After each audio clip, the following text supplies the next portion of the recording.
Hey everybody, it's Keven Stonewall. Today I'm going to be on the Dope Science Show. Hey, you all don't want to miss this episode. Feel free to tune in and make sure you all get some valuable insights on my journey.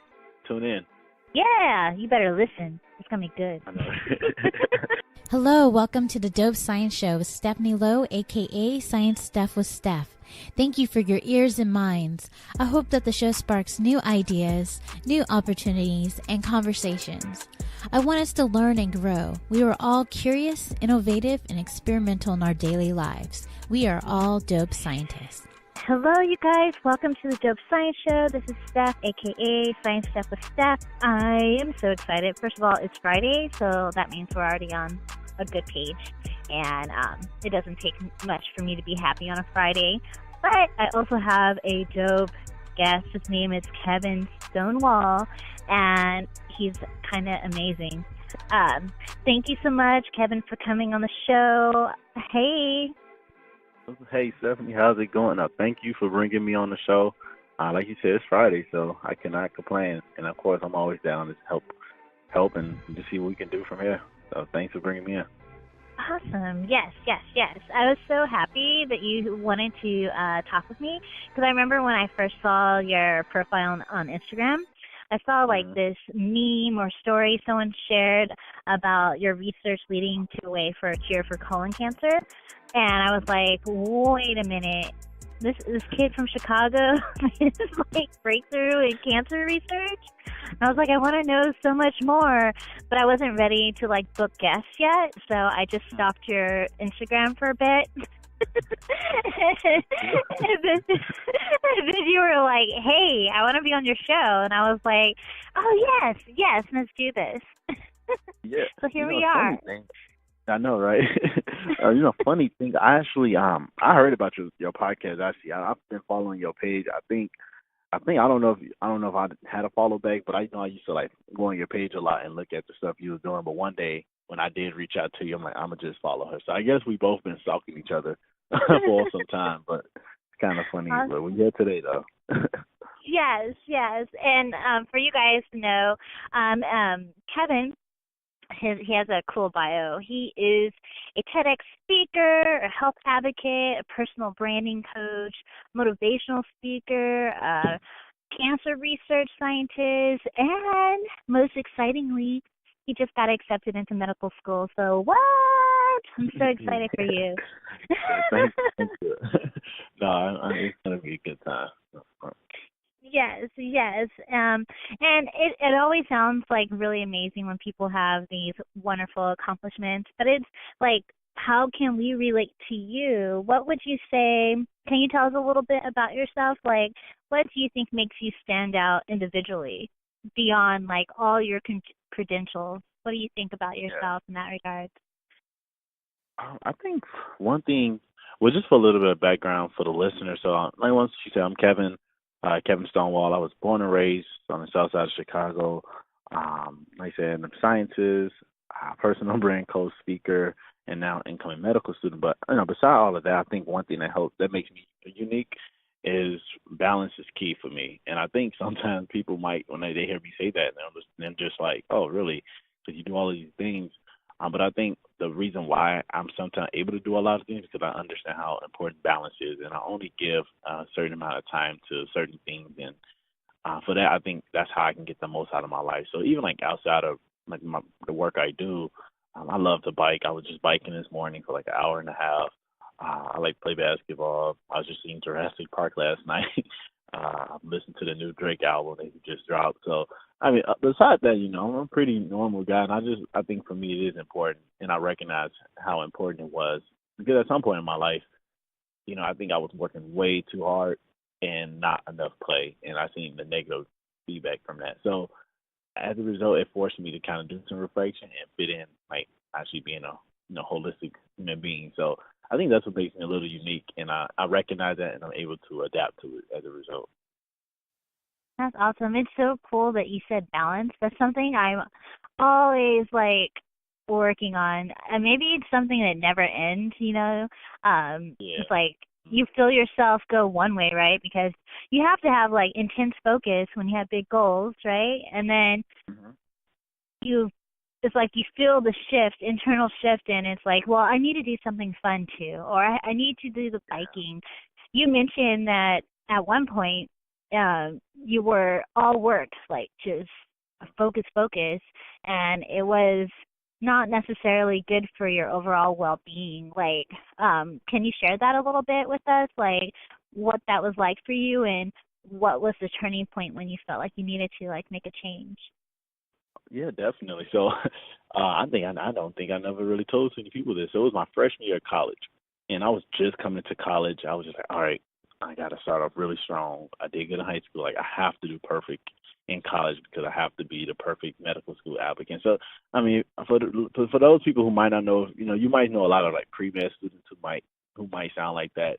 I was one of those people my freshman year, not after, but really my first semester, and I was like almost pulling all nighters 5 nights in a row. It was really ridiculous. It was an unhealthy amount of time, and I crashed, and I like ended up missing like the whole day of classes, and I did that twice during the semester, and it got to the point where I started getting sick, and my teacher told me my teachers told me if I missed one more class, then I would have to drop a whole letter grade regardless of how well I did in the class because of attendance policies. And at that point, it really struck me like, yo, I need to balance this out. Like, I need to really get some sleep. I need to make time to do other things, and I need to start being more effective with my time.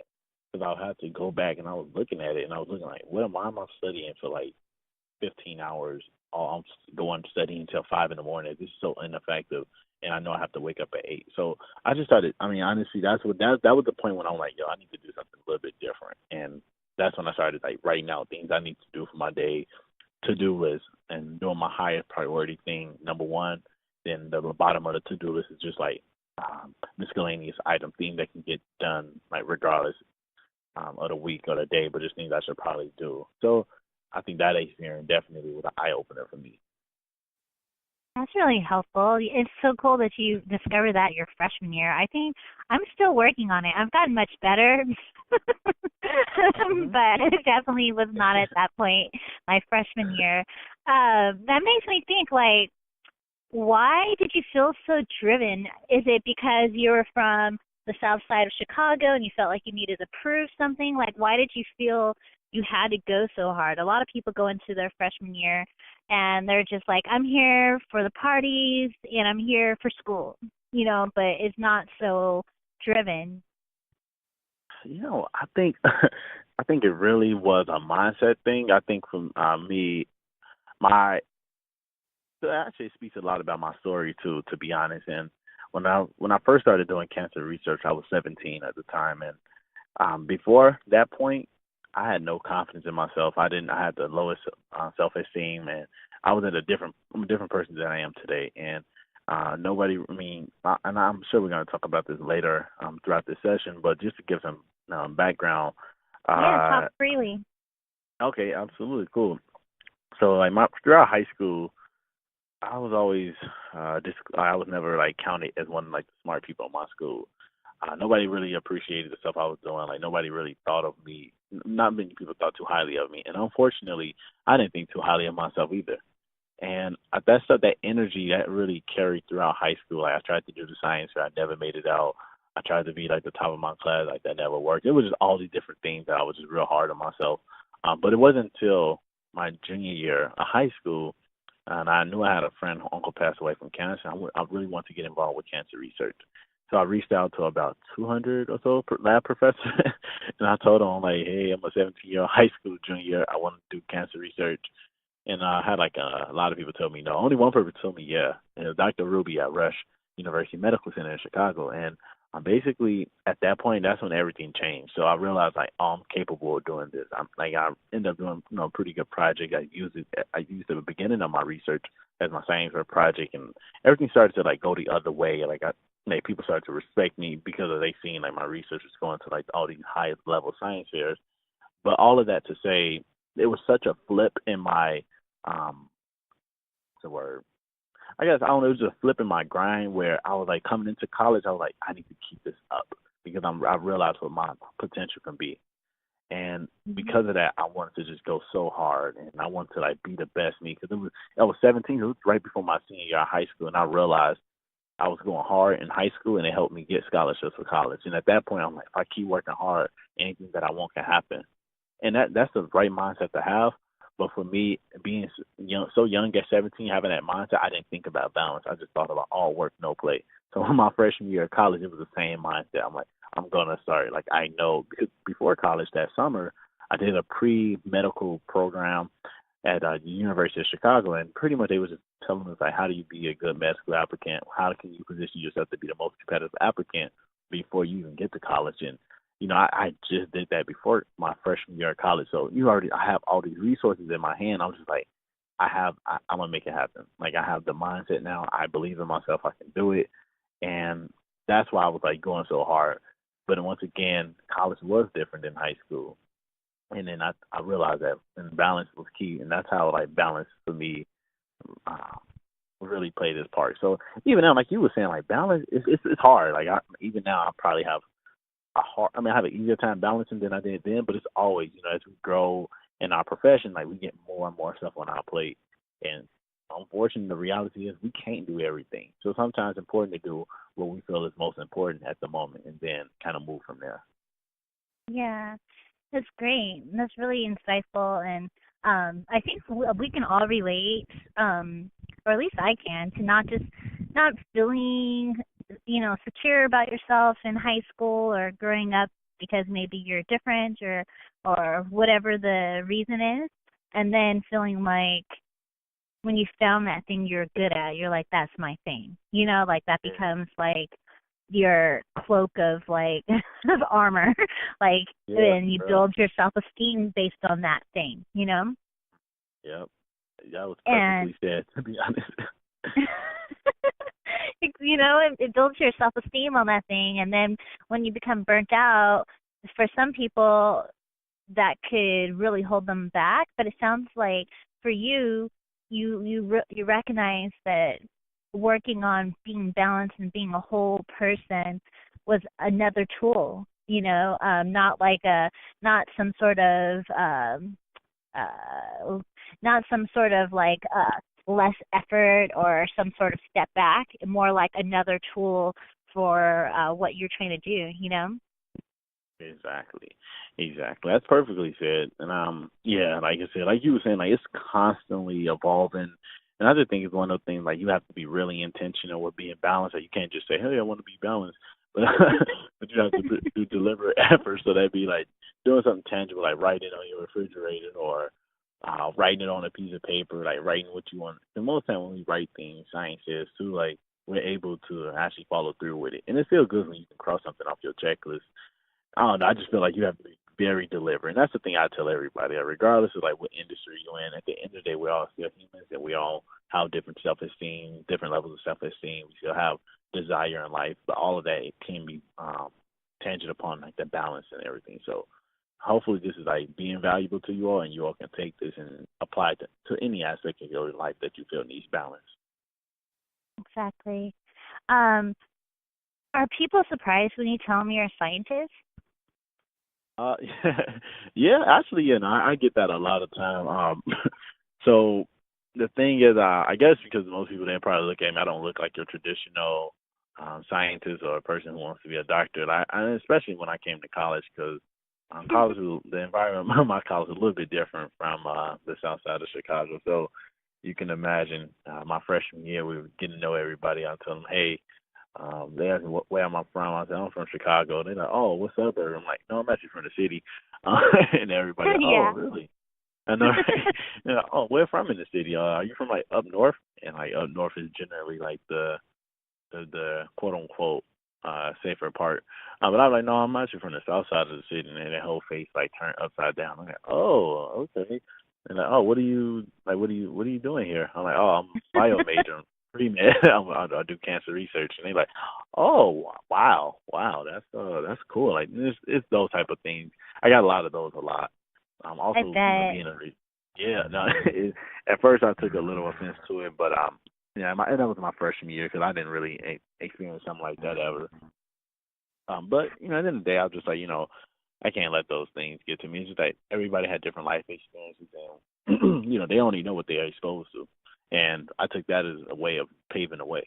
Like, instead of complaining about it, I could have showed them that there's more people like me who are doing the same thing, or exactly where I'm from. Might not be Chicago. It could be a different city. It could be L.A. It could be Atlanta. It could be Detroit. But at the end of the day, like, I'm not an anomaly. I want to be that example. You know. Yeah, you just want to be yourself.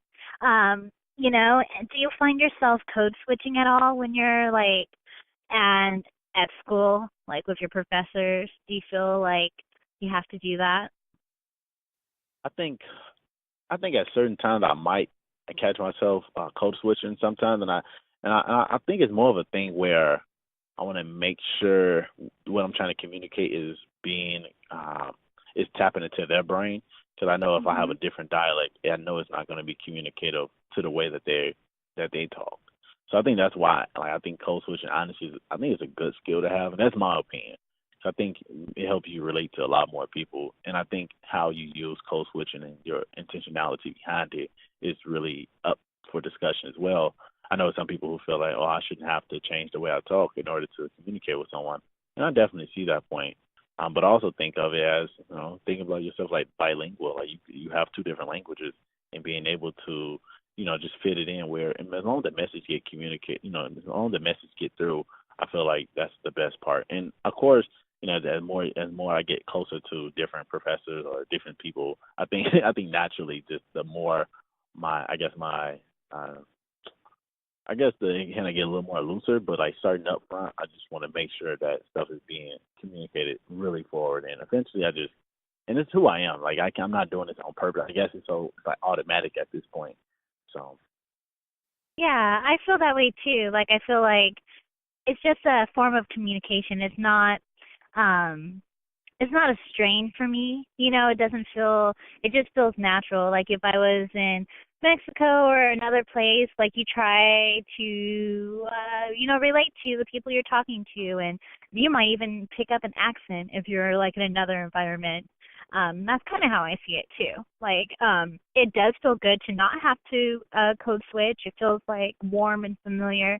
But when you do it, for me, it's not conscious. I just like do it, based on who I'm around. Yeah, exactly. exactly. You know, I was in Chicago. I just got back this week, and I stayed in the Oh, South Side.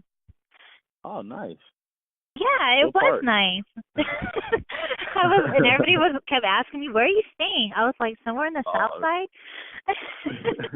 how did you?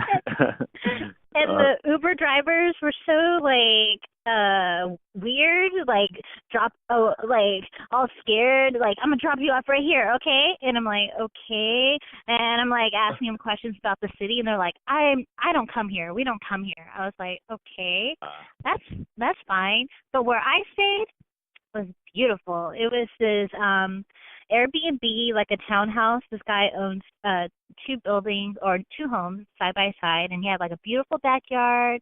He had a garden in the front, a garden in the back. It was like one house was his parents that he inherited, and the other was another one that he had bought. And instead of like selling, he's Airbnb, and like he's helping one neighbor do the same thing, this like older lady. And it was off of Wentworth. It was on Wentworth. It was near like the train station. I'm not exactly sure where that is. oh, okay, I know what you're talking about. Do you know what number street it possibly was on? Oh my, I'm dyslexic, so no, I can't remember. I That's really fair. can't remember. But it was nice. I mean, I'm not saying that everything was like pristine, but I felt it made me feel good to be there. It was in a black owned. It was south side of Chicago. Everyone was so friendly, and Right. it was just nice. I enjoyed it. You know, I agree. but I Yeah, and that's one. You can go. go ahead. Oh no, go No, ahead. and Go ahead. I was. Oh, and I was in like that's one thing I do love about like the South Side of Chicago. And despite whatever you might see in the news or whatever, I feel like one is I think like Chicago in general, but I can even speak from my experiences like growing up on the South Side.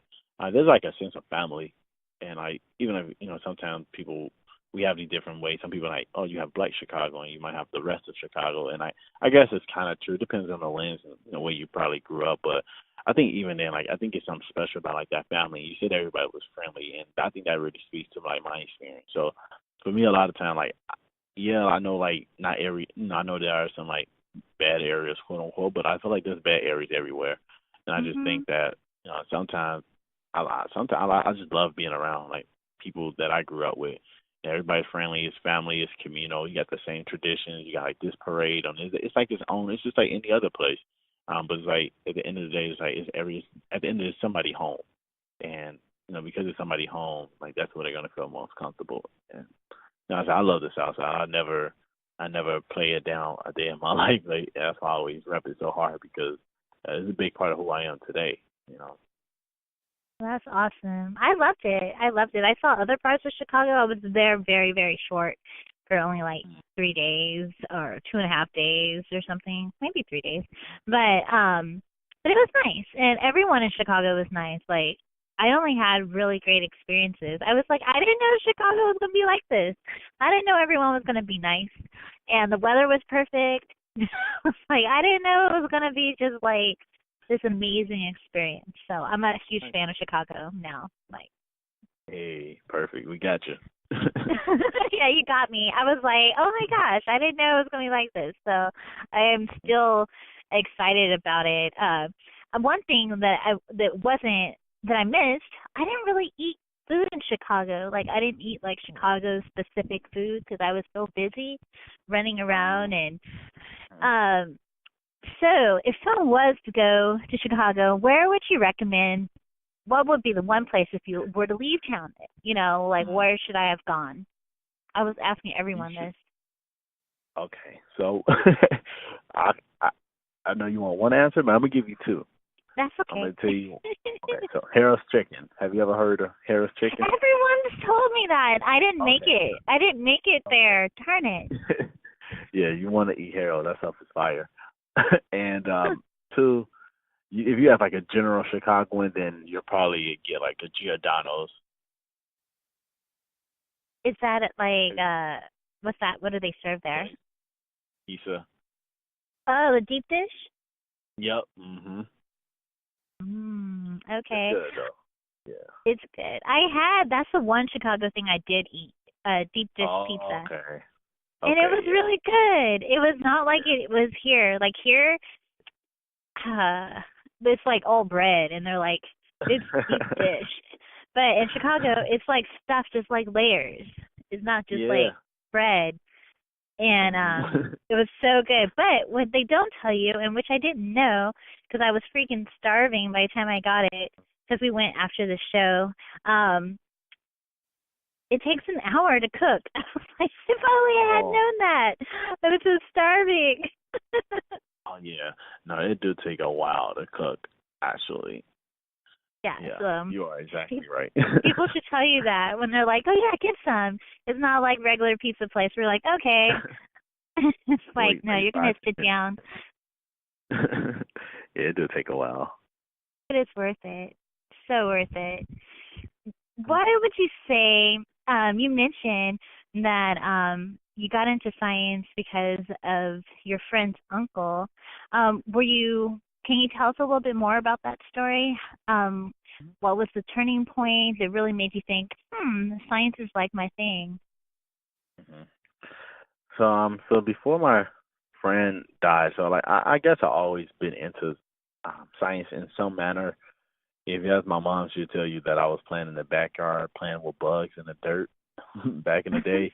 Um, I don't recall it, but they have video footage of it. They got the receipt. So, but my freshman year of high school, it was me, right? And I was watching my friend. Like we was good friends.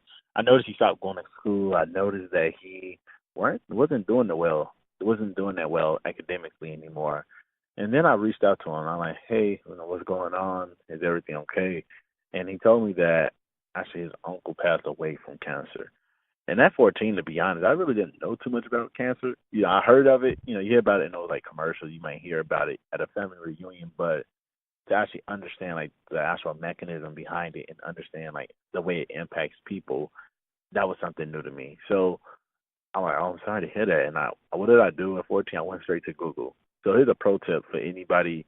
Of course, in a mature audience, you all probably know this, but for anybody who might be of the younger generation, if you have any questions, just Google it. And that's why we have the tool there because we have the access right there. So might as well take advantage of it.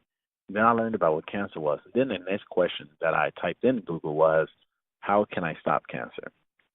Then I seen different options to, donate to a different advocacy groups, or then I seen the option of actually doing research in the laboratory.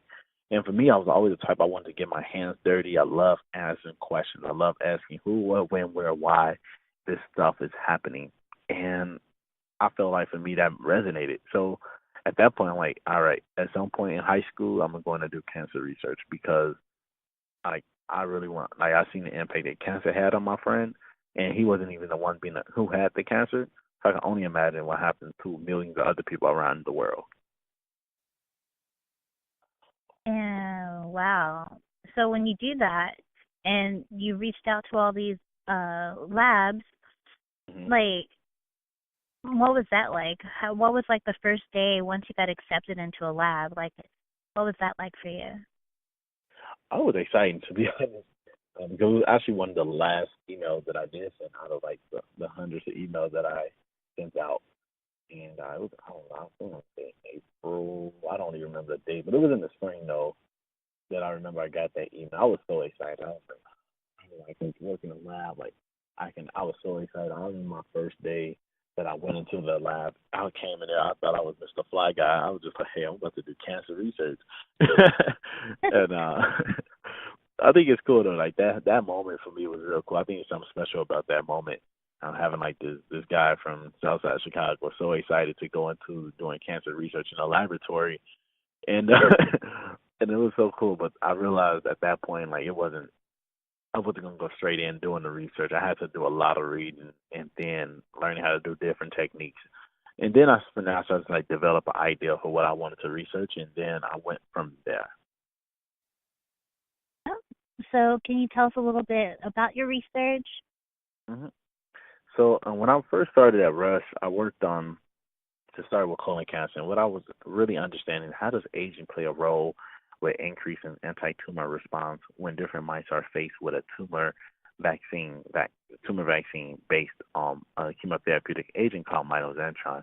And the reason why mitoxantrone was the agent in this particular experiment, because in the journal that I read, it induced cellular death and promoted a healthy immune response. Those are the big two components that supports the idea of cancer immunotherapy, and that's what all of my research studies fall under. And under that, because of that, I was something that I was really interested in, and I just asked my PI. PI is principal investigator, so that's the guy who's over the whole entire lab. I brought the idea to him, and one thing I do appreciate about Dr. Ruby, he always told me, "Hey, Kevin, there's no such thing as a silly question. Whatever you want to, if you want to find out something, go for it." And honestly, having that type of like mentorship, that's what helped me go into this research even more.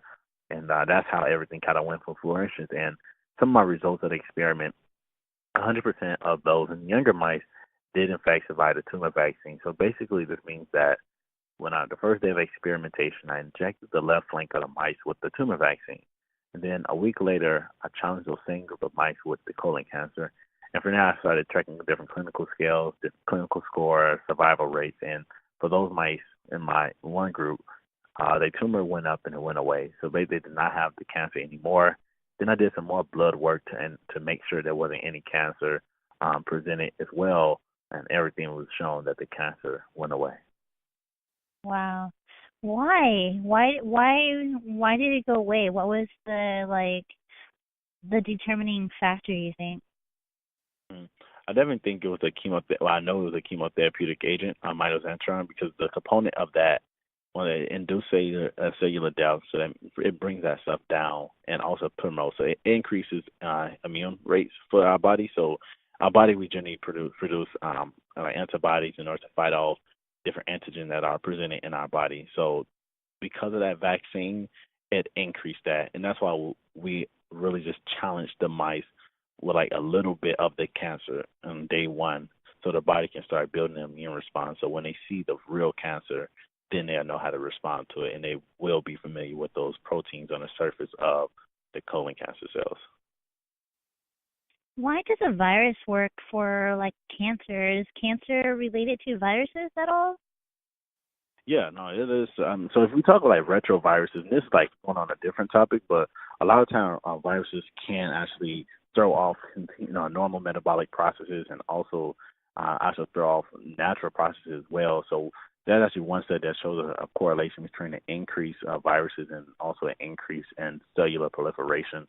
Most times, cellular proliferation is correlated with cancer because the cancer cells are continuing to grow and to grow and to grow. So, and like in our case, once again, our vaccine was really about like using the colon cancer cell and having the chemotherapeutic agent and using that as our vaccine. But definitely there's an increased correlation of retroviruses to say and cancer rates as well. Based on your research, did you feel like the vaccine was more effective in younger mice versus older mice? And if so, like, was it the middle-aged mice? Is there like any sort of like relationship between that? Like, what's the cutoff rate, would you say? So right now with that one, the younger mice definitely show better improvements than the older mice. 100% with the younger, and it was roughly 25% with the older group. So that was something to actually think about for me as a researcher because I looked at that and I'm like, So I started to consult with Dr. Ruby. I'm like, well, I know, and it was funny because I had predicted the other way around. But I think one thing I did draw from that experiment was really understanding how important colon cancer does impact younger people as well. Because when those same mice, both groups, when they were developing the cancer, it was pretty bad at first. It was both of them was relatively bad. And once again, like for the younger group, it did go away, but for the older, kept growing and it kept growing for like the other 75% that didn't make it through the treatment. So I think for me it was really important because it brought me into more like a clinical application of this research. And now like the reason why, like, for example, why I go to like different colon cancer advocacy groups, and now because I understood that, well, I understand that not only colon cancer impacts older people, which it does, and now it impacts younger people as well. I know recently the American Cancer Society announced that the screening age has been brought down to 45. I believe it was previously 55. Those are just like a lot of things to support the fact that the rates of colon cancer are actually getting higher for younger groups of people. So that's why I think like that's how, for me, that's like the full circle of my research. Do you think that why are we getting colon cancer? Is it something like, this is a thought that comes to mind, and I'm just speculating. Do you think, or what do you think about the idea that it's becoming more common in younger people? A, because we're testing more. B, because our diet is affecting like our like our gut bacteria, and maybe that's affecting our immune system that makes you more susceptible to like infections and then possibly getting colon cancer. Like, why? Yeah, well, in my opinion, I like that. That's what I believe in my opinion. I do think it's more of a diet thing. I'd also think the way we are able to detect it is, I think it's two things. So one, there are not enough people getting screened. So some people, they get screening at like 50 and they didn't realize they had the cancer since they were 30. So that's one aspect of it. And I met like a number of people that said, man, I wish I would have just went back and did it when I was in my 20s or in my 30s. Because most time, once again, we don't think about that. Nobody's ever telling you to get a colon cancer screening at like 20s and 30s. Like for me, I'm getting ready to do my colonoscopy because I feel like that's important. Like I'm only 23, but I'm a man of my word. Like if I'm researching this, I also want to be someone who's also getting tested for it as well. And you don't have to just do a colonoscopy. You can get your blood drawn. There's so many different like new innovation that's out here nowadays to do this. But I think that's one aspect. I think we're able to detect it earlier, but I don't think there's enough people going in earlier to get tested. But then also to that point, I do think that diet plays a big role. I think that I just think like the increase of like fast food consumption, and that's my personal opinion. I do think that in some way plays a big part into like colon cancer, but also like cancer in general, like in epigenetic, like the genetics of the environment as well. It's such a complicated question because it's like in a way it impacts so many different groups of people differently, where it's like it's hard to give like one general answer. that can fit everybody. Because the thing is, not everybody's population is being affected evenly from this Hmm. disease. What population is affected the most by colon cancer, at least in the U.S.? Yeah, so I would say like older African Americans, they are up there. And for me, like as somebody, from this population, I'm not an older African American, but definitely somebody like grew up and I seen, like older people have like colon cancer. I think personally it's a diet, and that's what makes me think it was a diet thing because I, look at some of the diets in comparison to other ethnic groups, and sometimes we are in our like we have those high sodium foods and things of that stuff that can actually like put our body at a disadvantage. It can cause our body to stop functioning properly. It can cause our body to not have the highest amount of white blood cells that can fight off, or create an immune response, and it can cause a hypertension, things of that sort. And so as a result, I do think right now it's diet. That's that's been my main thing for like the past 2 3 years, and because I see it constantly, and I read an article one that talked about that they had a correlated the consumption actually of sodium enriched foods and the correlation to colon cancer, and they said it was a positive correlation. You said there was a strong correlation? Mhm. Mhm. It's interesting. It's always, it's always. I mean, it's kind of like common sense. What we, the whole "you are what you eat" thing. Yeah, no. You know, Wow. it's so Yeah. true. I would so if I wanted to go get a colon cancer screening, like what's the easiest, least scary thing I could do? Like if I was scared, and yeah, what would be the least invasive like screening I could like ask for? Okay. So I have to say this since I am I feel like it's right to say it for ethic purposes. I'm not a physician at all, so Oh yeah. I can give you some ideals. I have to put out, especially as a medical student, But yeah, but I'm aware, and I will say that like I'm aware of the colonoscopy, and I'm also aware of different stool testings, and I know there's a company called Exact Sciences where they actually have a way for you to detect colon cancer, and they'll send you a box and they'll collect a stool sample from you, and from there they'll look at the different protein levels and they look at all the science stuff and pretty much let you know if you have colon cancer or not. That's one way, and then the second way that I'm aware of is doing colonoscopy as well, and they go through your colon and the rectum, and they look at rectum, and they look for different polyps. And hopefully, like the ideal is you want to get the polyps before they become cancerous. And often, a lot of times, when people get them done early enough, once those polyps are removed, you're stopping it before it becomes cancerous, and you're not going to get colon cancer. Or the chance of getting colon cancer is decreased. Wow. I hope everyone does that, you guys. I'm gonna put in the show Yeah. links, like just some resources. I'll Google as well, and I think we should all go do that. I mean, Yes. never too early. I mean, you're gonna do it in your 20s, so I can definitely do it in my 30s. I don't. We might as well. Might as And the well. best. Hmm. Go ahead. If you have it, then and I know it's a scary thing. It's kind of, and I understand like it's not easy to like, especially if you don't want to take that risk of finding that type of news out. But also, I think about it like that: the sooner you can catch it, the better your life will be. And gotta think about it like that. Yeah, like it's preventative, right? In a way. Exactly. They say the best way to fight cancer is to prevent it from happening at all. So. Yeah.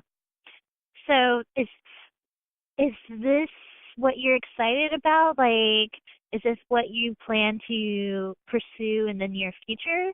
I know that you have this amazing news about what you're doing next. Can you tell the audience a little bit more about that? Yeah, so I'm actually getting ready to go to medical school in July. So I'll be going to Loyola University Stritz School of Medicine back in my hometown in Chicago. So I'm definitely excited for that. And I think like it's crazy. Like this dream is actually becoming a reality because it's honestly been my dream for a very long time. And basically when I decided that day that yeah, I'm ready to take that next step to med school.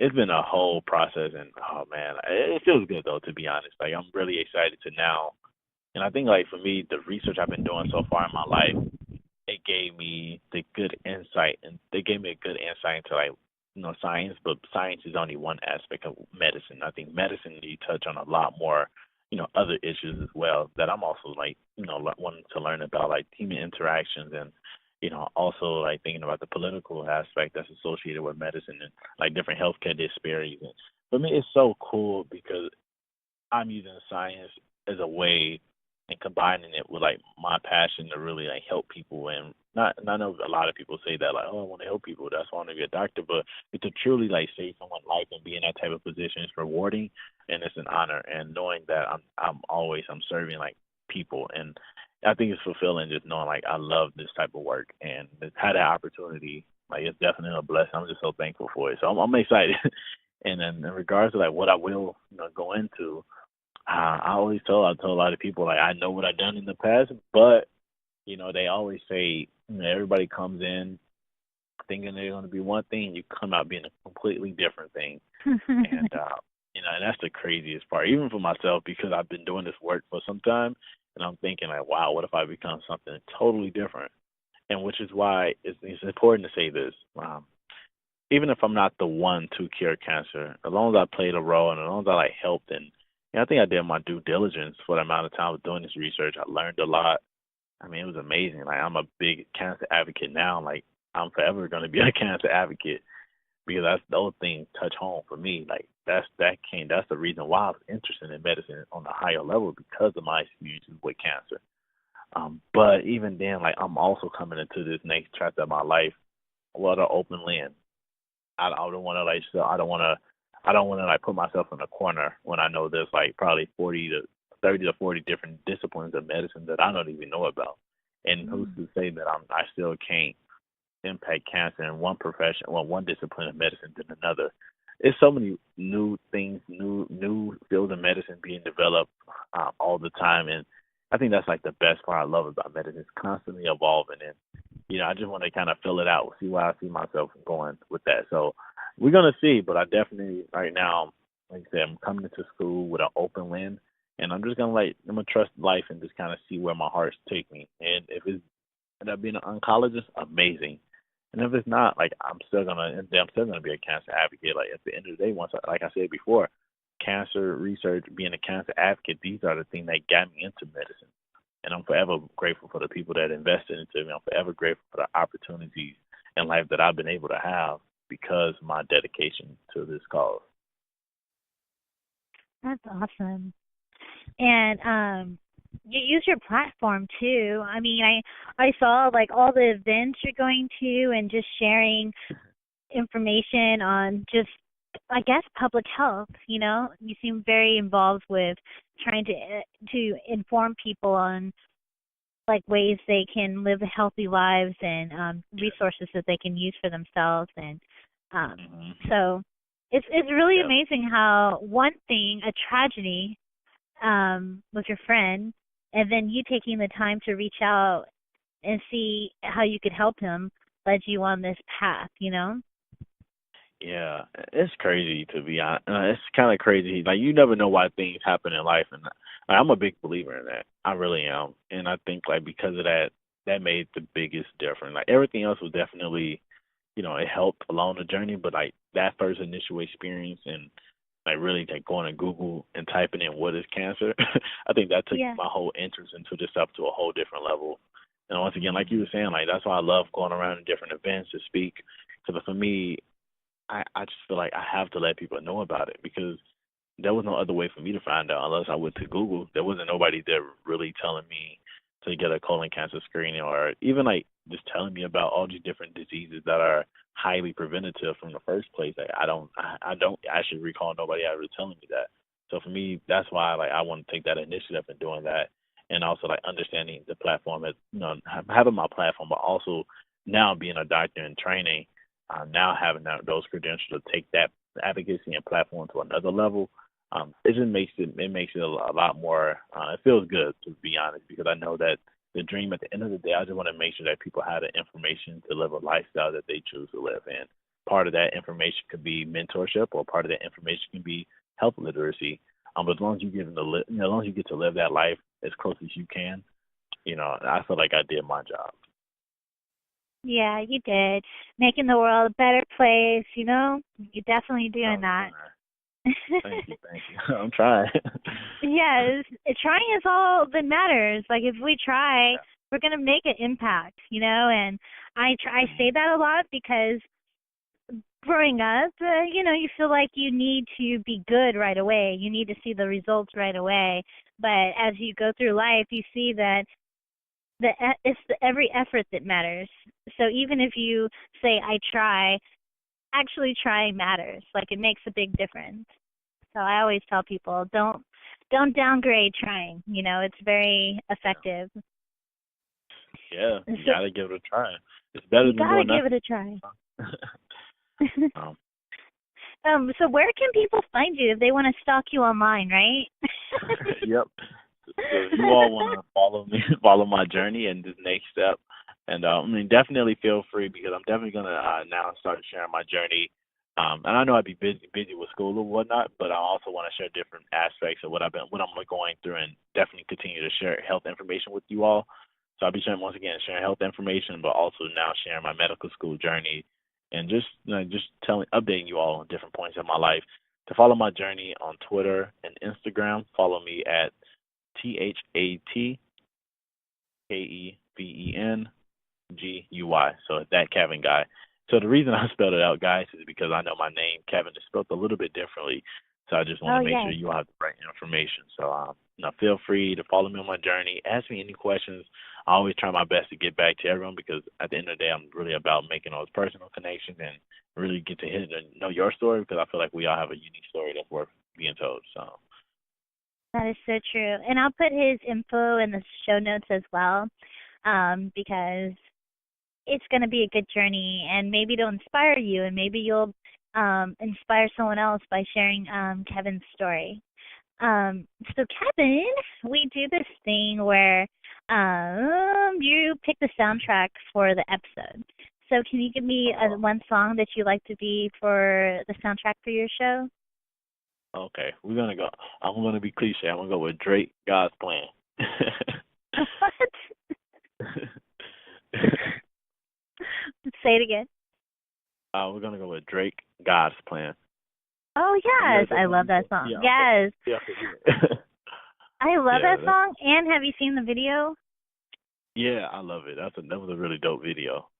I know. I was like, I had heard the song for months, and then I finally sat down and watched the video, and I was like, I can't believe it. Like, how much happiness he was giving people, and just, he was so happy to do it. Everyone was so pleasantly surprised. I was like crying. I was like, look at that. That's so beautiful. It was Yeah, really Drake. great. He doing his thing. He having a good year. He doing his thing.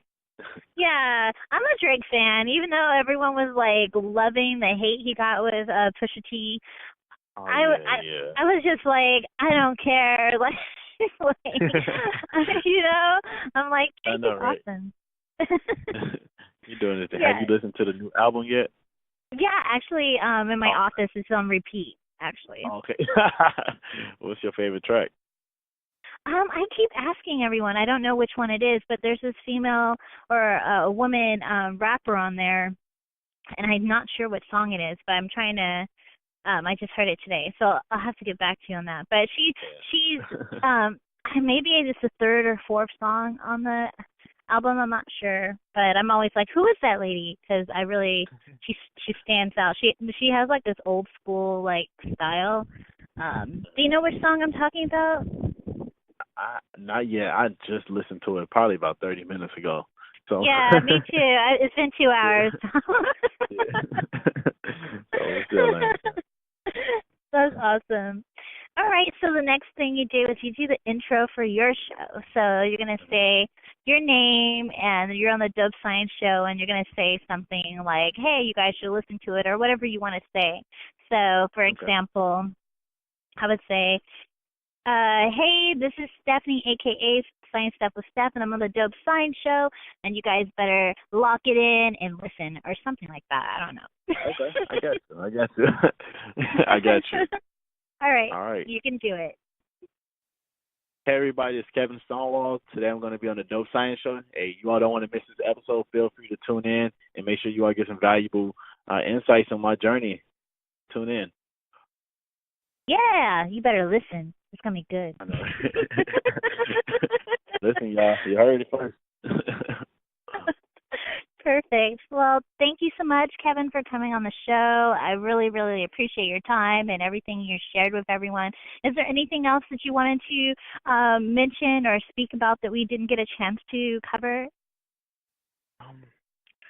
I just throw this in here, and it really serves no purpose to my journey. But I think it's a message that I just want. I feel like it can resonate with people, regardless of like if you're in science or not. And like what I want to talk about is, you know, in life, just really listen to the inside of your heart. And I know sometimes it's hard when we have like different life circumstances, and but I truly am a big believer of following what your heart say, because at the end of the day, that's what's going to bring you the most happiness in life. Listen to it and just know that everybody's timeline is different. Just because like don't get into the game of comparing yourself to someone else. I think I like this metaphor. Imagine you're driving on the expressway or the highway. You're not going to be looking on the side, looking at the cars, looking at how fancy their cars are, because at the end of the day, you do that, then you're going to crash your car. And I want to bring that to like real life. Like, don't worry about what other people are doing, because at the end of the day, you want to be the best you can be. You want to stay in your own lane. You want to make sure that you're able to drive to your destination, and that can only happen when you stand in your own lane and just really focusing on what you need to do to become a better individual. So, I like I said, I don't know. I hope this really touches somebody, whoever's listening today. But I just felt like it was somebody out there who should probably hear that. So, thank you so much. I appreciate you, and good luck with school. And I can't wait to see everything. So show us pictures of the new apartment. Show us everything. I'm looking forward to it. Thank you. Thanks for bringing me on the show. This has been really cool. I'm happy we were able to really just make this happen. I know I've been kind of ghost lately. Oh, it's all good. I'm happy we made it happen. So, like, thanks again for bringing me on the show. I'm definitely honored, and this is really dope. No pun intended.